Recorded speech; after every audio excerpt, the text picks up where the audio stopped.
HM7000 Bluetooth decoder to fit in this.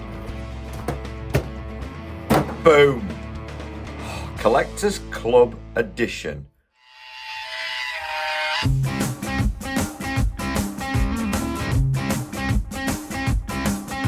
Stop, look, listen, cause you're gonna hear a brand new story about a great engineer.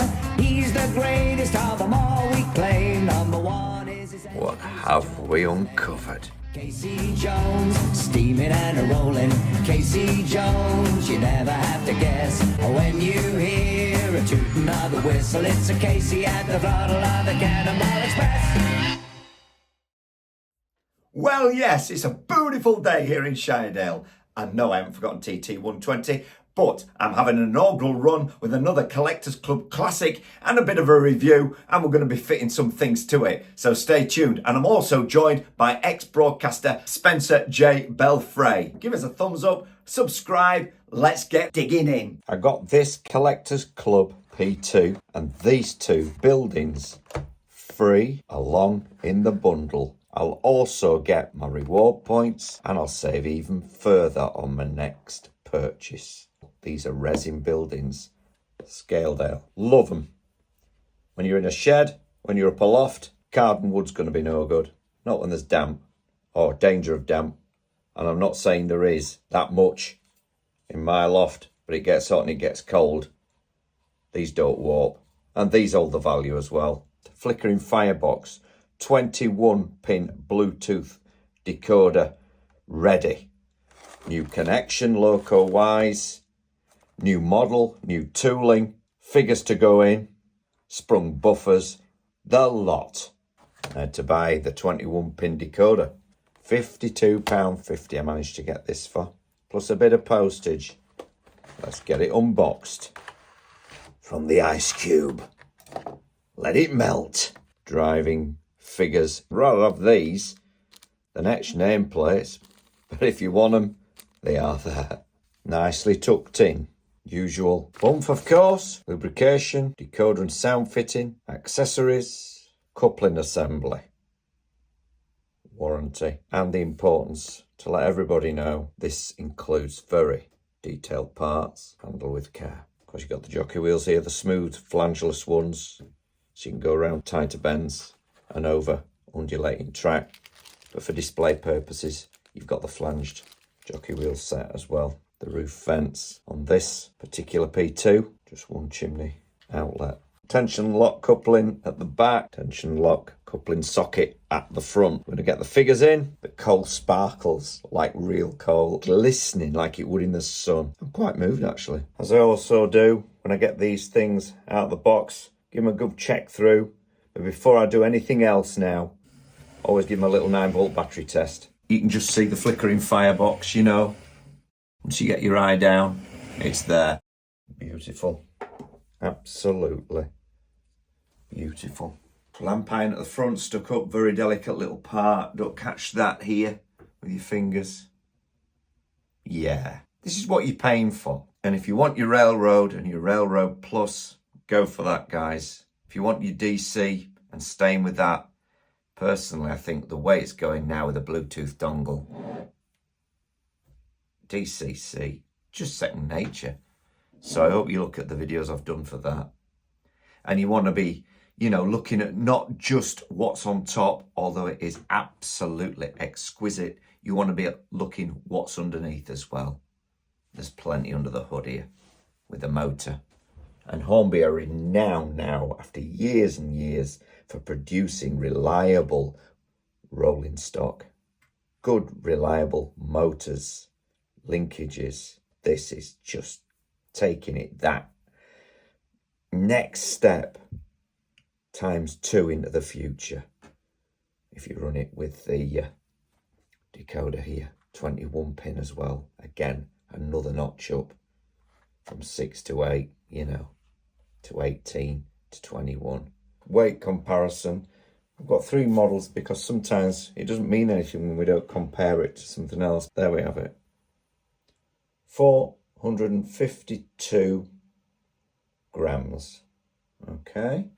So next up we've got the Sparrowhawk, which is a Hornby sound fitted model. Obviously it's not quite the same as that in the wheel configuration, but that's coming in at 408 grams. And finally, we've got the Cock of the North, same sort of wheel configuration, a very big model, but this is a railroad model.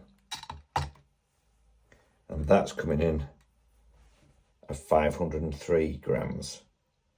So you can see there's some real weight in that beast. Again, it's a railroad model, so you've got the fixed roof fence. You haven't got sprung buffers, but without pressing them, you wouldn't be able to tell. They do shine and gleam. So there's our weigh-in. And just a quick side-on view so you can see. But look at that. That is a railroad model. And look at the detail on that. Look at it. It's fantastic, the Cock of the North. For the price, unbelievable. Just plastic, but that is properly chromed out. Underneath, see the new coupling assembly there. Pickups on the tender. You're not going to need a stay alive in this, are you? The click coupling assembly from loco to tender comes apart with a gentle pull and a gentle push to click it back. I suggest putting it on a piece of track like this, getting hold of the loco at the back end and the tender and just gently pulling apart. There we go. And to put back together, offer it up. It's going to sag down a little bit. Just offer it into the hole. Get it all on the track. That's it. Fitting the figures that come here. Fireman, driver, whatever you want to call them. Yeah, vacuum pipes. And here are our little fellas. They're going in. And we're going to seat in their relative positions. This is black tack and it comes in little strips. You can buy it on eBay for about £2. That's including post and packing. And thanks to the gentleman who put me in touch with it from one of my other reviews. So you want to get a bit of black tack. It's when I was fitting a decoder to the KWVR. Now, it sticks like to a blanket. As you can see, it's stuck a little bit in the bag. It has been near the radiator, bless it. Gosh, it's good stuff. So you only need a little bit. And it's obvious which goes which way because they've got their arm out the window, obviously, haven't they? I'm right-handed, so. The left-hand side in first. The left-hand side was harder than the right-hand side. I managed to get both their arms just outside the window. He's got his shovel ready. And he's got his hand just on the handbrake and everything else. I'm not going to be using any magnetic couplings on the tender because I'm going for the next great innovation that comes out anytime, along with steam generators, of course, out of the box. Auto uncouplers from Bachmann. Oh, look at those. And they'll clip into the front. Should you so wish. Should I go for it, he says. There we go. It just clips in, but you've got to be very careful. Next thing, we're going into the tender to fit the decoder. Remove the 3 assembly screws in the tender as per figure 3.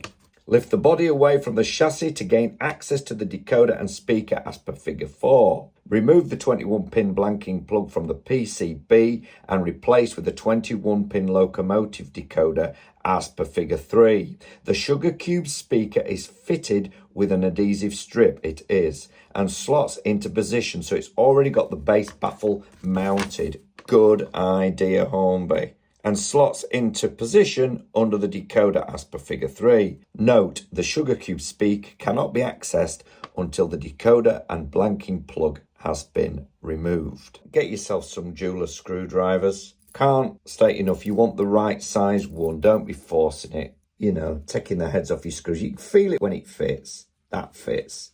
The third screw is under the NEM socket. So I find the best way to eke these out gently, ever so gently, boom, shake the room. And then, so look, we've got you in camera, yeah. The 3 recessed holes are now visible to begin taking the screws out. Yes, there's a million and one old jokes, isn't there? They are in remarkably tight. But sometimes, there we go, get the first one started. Yeah, I don't know who nipped them in. Must have had muscles. There's all summer, isn't there, Fred? You've only got a plastic tender, so you don't want to be putting loads of force downwards. So that's why these little Pico cradles that I rave on about are indispensable to me. They're what we need. Get yourself one. Don't get it on a tabletop and push down. You'll end up cracking it all to bits, won't you? Right, and just going around each 3 screws gently. It's coming away now to the underside. We'll come in, so it's Christmas. Oh, look at water scoop hanging down there. They're not actually recessed down, they're just in a bit of an awkward spot, aren't they? You can probably see now. I'm in this strong light. Ah! Oh, brass inserts. They all look the same, but they're not quite. That's a self-tapper. So these two are proper threaded screws. This back one's a self-tapper, so don't mix them up. Otherwise, you'll be in bother. I told you. There we are. And safe, because you turn your bit upside down. Before you know it, that drops on the floor, in between the floorboards, and you never see it again, or onto pattern carpet. There's the blanking plug. There's where the sugar cube speaker's going. It's got a bass reflex unit already in it. Let's get rid of that. We've tried that with a 9-volt battery. That's it. Now we can fit the sugar cube speaker in here. So if we open that up, let's have a look. As usual, comes in a little sandwich bag. We don't need any of them because it's built in. They're your bass resonance chambers. There's your 21 pin instructions that come with it and quick start guide. We've been all over that in previous videos. Go see them. That's the bit we're interested in. This little diamond geezer in here. That's the one. That's the little tiger. We'll have a look at the decoder while we're here. Yeah, a little bit of care taken, I think. Not to handle these excessively. I'm very careful not to touch all the components, because the grease off your fingers can affect that. So just keeping it down as much as possible. Get rid of the bags out the way. Hold it at the sides. 2 little plugs. One for a stay alive and one for a sugar cube speaker. Slightly different sized. I don't think I need a stay alive, to be honest. And what's a stay alive, you ask? Well, Hornby calls it a power bank. The speaker's got the smaller plug of the two. Only one goes in one, and it only goes one way around. Looking at that, then, doesn't really matter which way we put this speaker in, as long as it's sticker side down, like that. So if the speaker's on that side, might as well have wire on that side and all, haven't we? And if you want a power bank, you can have a power bank, but I don't want a power bank. Peel that little sticker off, and then this will just sit into here. We've had it all. We've been spoilt with TT, you see, because all these are already in. So yeah, we'll just bend them wires up a bit. Oh, very snug, Hornby, very snug, kid. 21 pins with 1 pin at the end. That one is the one you know you've got it lined up the right way with. That's it. And when it's in, it's a nice transition fit. In other words, not to engineer term you all out, a nice push on fit. There's no click, it just pushes down nicely, okay? So that diagram then mirrors that plug for the power bank. The power bank, if I were to fit one, they're like rocking horse poo at the moment, so I'm not gonna fit that. It's a pretty simple job, 3 screws, if I want to fit one later. No bass resonance chamber box required, and plenty of room for the wire. A lot easier than when I fit the 2MT with a sound decoder, I'll tell you. So the blanking plug, of course, we can keep. What I always do is put that back into the bag that this decoder came out of. You never know. Someone may still run DC. After this, guys, and my videos, you should be coming over, especially with the dongle. I'm telling you, you're gonna love it, and it's not complicated. Don't think it's like Railmaster. Remember Railmaster, configuring ports on your Windows computer? No. Get yourself a little tablet, get yourself an iPad, and away you go. There should be no bad wires, so we should be okay. It's all gone very smoothly today. I can't thank Hornby enough for creating this locomotive. As long as you tuck it in away from this section here. There's a little tab there, look, and then click, clop. No forcing necessary. Back onto the cradle. And if these don't stick into your screwdriver, I always advise having a bit of this stuff. Tacky wax. Now, I could have put my drivers in with a bit of tacky wax. It's not permanent. Neither is black tack, but it's a little bit more permanent than this. So if your screws aren't sticking, put a bit of tacky wax on the end of your screwdriver. And that way, when there's a little hole like that for it to go through, we're not messing about. Don't nip it fully up yet. Okay. Remember, 2 different threads. That's a self-tapper. These 2 are threaded into little brass inserts. There might still be enough tacky wax on that to hold it. There is, look. Stay positive, stay fun, stay focused, and don't do it on an hungry stomach. Don't know about you ladies, but I can only vouch for us fellas. The way to our hearts is through our belly. And if our bellies are empty, whew, we're crabby beasts. Right, okay, I'm just going to hold it now and just do the final nip. So a little nip there, little nip there, little nip there. Give it a good wipe down now, because no doubt my finger marks are all over this. The drivers are in, so we can reconnect. Again, we can do it on the track. Or if you're confident like me now, boom. Oh, perfect. We want the NEM socket back on. In fact, it's nice to build it all up without this getting in the way of things. You don't want that, do you? Watch it don't catch anything. Gently tease it back down. Again, another transition fit where it holds itself in forever. No drips of oil, anything like that. That I can see. All the wheels are looking good and clean. We could, of course, get our gauge spacer, put that in. Watch the water scoop. It's quite slack. Give them a quick test. Yeah, they're all the same. Well, that front one's a bit tight. Oh, it can be because of how it's designed. Don't forget. Don't force. No, they're all the same. Just double check that with the vernier protractors. Zero them, of course. One time these used to be really expensive. When they first came out, a bit like digital watches.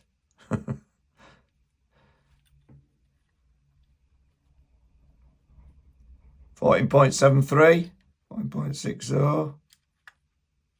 God, stop flashing your blooming thing. It probably wants a battery. Good. Any issues?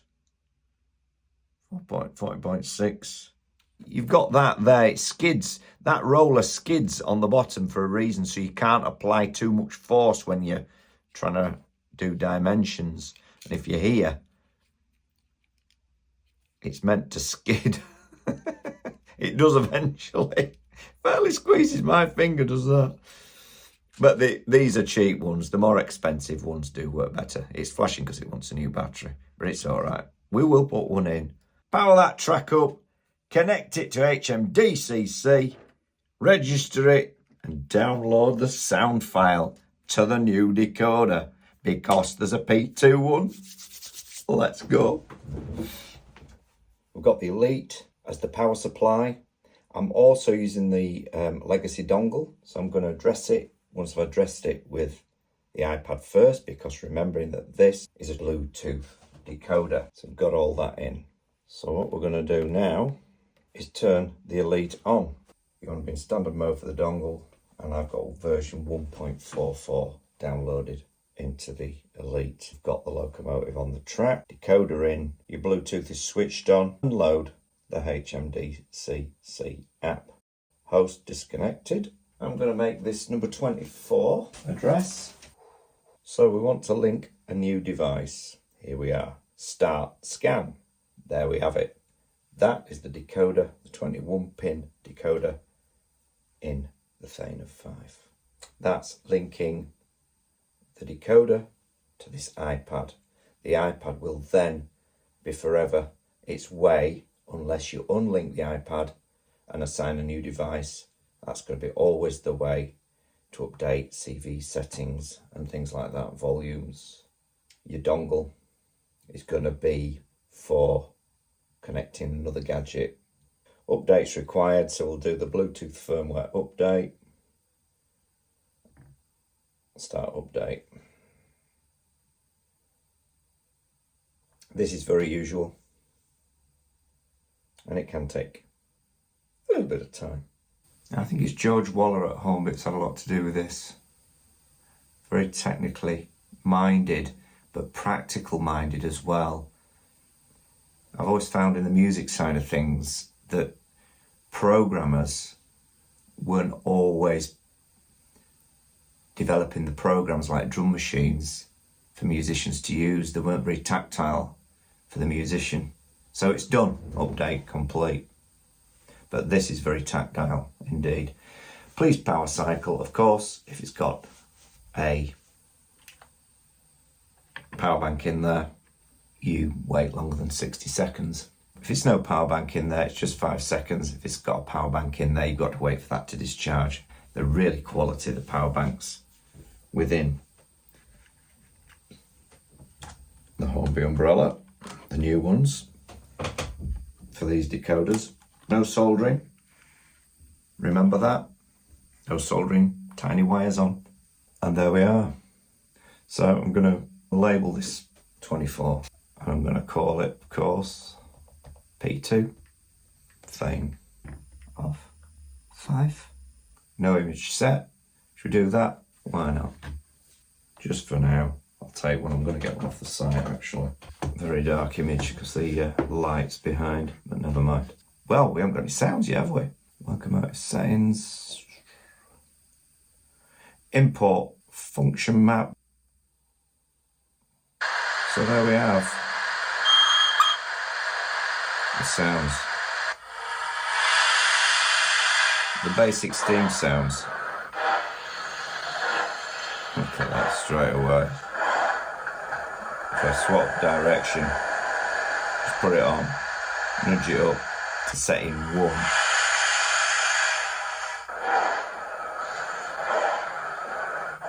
Look at that, that's not even running, guys.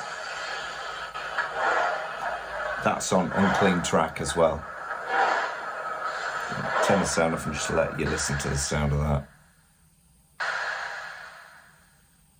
Look at that.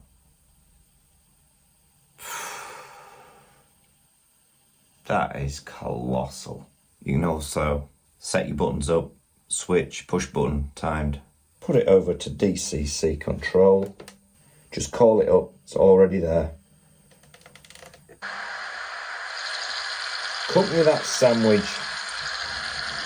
Let's get it on Lofthouse. Give it a run. If you do want to change profiles and the sounds, all you go into is locomotive settings, browse profiles. They take a moment or two to download. Of course, you'll just have the standard Steam files in this decoder to start with. So you would pick P2. As you see, it's blacked out. Click on that. Pick the Thane of 5. Install locomotive profile. 25 seconds. We'll have the P2 intact. Locomotive profile detected. Would you like to fetch and import the latest locomotive profile function map? Yes, of course. Sound pack installed. Now power cycle, 5 seconds, I'm counting. Start on the track. And dismiss. And now 3 nice pages of sounds. And don't forget, this one's a little secret winner, automated function control. Put that on and you get a plethora of sounds as it pulls out of the station. Whistles, bit of squealing, bit of braking and all the lot. And don't forget, these HM7000 Bluetooth decoders can play quite a few files at once. You're not playing one and waiting for it to finish before you can play another. You can play a few at once. And now we hand over to Spencer J. Belfray for another Modeloco inaugural run. So here we are up in Lofthouse, the inaugural run of Sir Nigel Gresby's LNER Class P2, and the crowds are out in force to see this magnificent engine take to the main line of Lovers League round Oxbow and past Swords Castle, climbing up the precipitous heights of Fulcrum Fell with a raking tone, and His Royal Majesty the King seeing the spruced up crew off.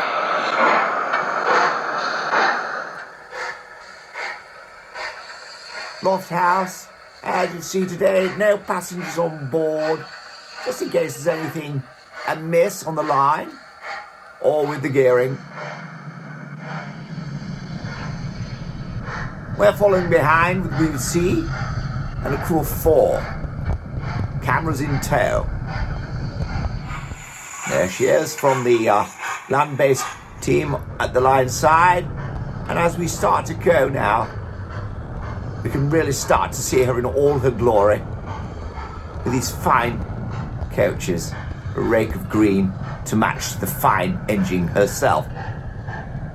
The Bugatti, streamlined nose and full flow past top shed in Lofthouse. Beginning to pick up tempo. See the buildings below. And of course the branch line, Cole Road branch line below that.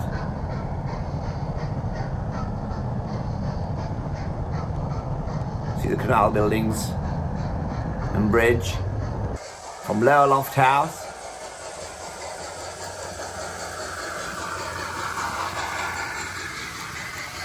As we come into and round the bend toward Lovers Leap.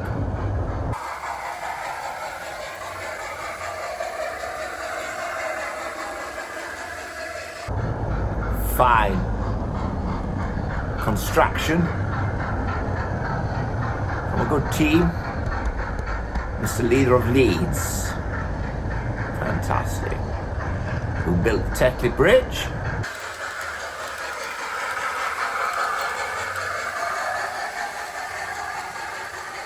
Now turning and coming down into Lower Lofthouse through Old Chamber.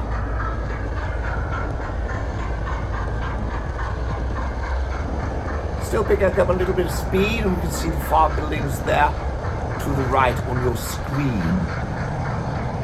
Now this is where she really gets tested. Round Oxbow. Across the road rail crossing, and here's Oxbow, and no struggle at all. This 282 configuration. Through the station, onto the points. Clickety-clack, clickety-clack, and now into Sod's Castle, onto the turn, and beginning the steep ascent of this precipitous hill of Fulcrum Fell, the lofty heights. Some say the name was taken from Lofthouse. See the cab view. One of the camera crew dares to climb onto the coal tender. Film her, and the 1542 to Lower Lofthouse passing by. Climbing the steep incline, get blow of the whistle, and below, crowds waving and cheering as the crew wave back. Oh, fantastic. Cole Road below, and as you can see, a 94XX pannier tank. A fine set of wagons, almost in synchronicity here, and serendipity in play. Final toe into Lofthouse, station. That's the engine sheds. Lovely DMU. We shouldn't be here in 1936, but never mind. So here we are, KWVR, inside on her coaches as we part to the restaurant, where His Majesty the King is said to be having lunch. Keep warm. thank you. Well, there we are. That's it for another show. And yes, I'm going to go back up Lofthouse and run this fully in. But that being said, thanks to Spencer J. Belfray for his efforts today. And please stay tuned. And I don't know about all this Hornby bashing that I keep hearing about, but it maybe is some form of negative psychology because it's having an effect on me. I've never bought as much Hornby. But for now, that's it. I'm just going to love what I've got. Like, thumbs up, subscribe, and keep modelling independent and fun and unbiased. So long for now, we'll be seeing you when Casey comes a-rolling by again with a steaming porter and a smoking stack, and the wheels are striking thunder on the railroad track. There'll be Casey Jr. and the Red Rock too, Wally Cinders and the rest of the crew in a thrilling adventure that's a lot of fun when Casey takes the throttle for another run. Casey Jones, steaming and a-rolling. Casey Jones, you never have to guess when you hear a tooting of the whistle. It's a Casey at the throttle of the Cannonball Express. Casey Jones, steaming and a-rolling. Casey Jones, you never have to guess when you hear a tooting of the whistle. It's a Casey at the throttle of the Cannonball Express.